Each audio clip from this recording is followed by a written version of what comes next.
So swallowing problems, sometimes known as dysphagia, is what happens when food or drink goes down the wrong way. So we have two tubes in our throats, and when food or drink goes down the wrong tube, down into your airway, it might cause you to cough or splutter or choke, or if it enters down into your airway, it's known as aspiration.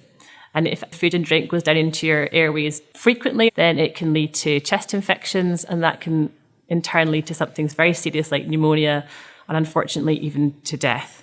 However, swallowing problems are things that can be treated and managed with the help of interventions from healthcare professionals. Following on from a swallow assessment, we would look to do things like maybe changing the texture of food or drink that a young person would be having. We'd also look very carefully at a young person's position to make sure they're positioned in a safe, upright position as much as possible with their head in the middle, and a safe chin tucked position with the back of their neck quite long.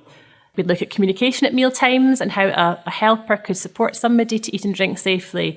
So if you think somebody that you're looking after maybe has difficulties swallowing, there would be some things to look out for, particularly if that young person has communication difficulties and can't tell you that they're having a difficulty at mealtime. So you'd be looking out for things like maybe increased coughing at meal times, maybe a change of colour or some wheezing or sneezing. But it might also be things like meal times are just taking a bit longer, and you're noticing perhaps that the young person is not managing to finish their food. So it's really important that you kind of observe the young person that you know, so that if you do notice any changes around meal times, you can quickly seek the right sort of help. And maybe in the first instance, that would be seeking a referral to speech and language therapy for a swallow assessment.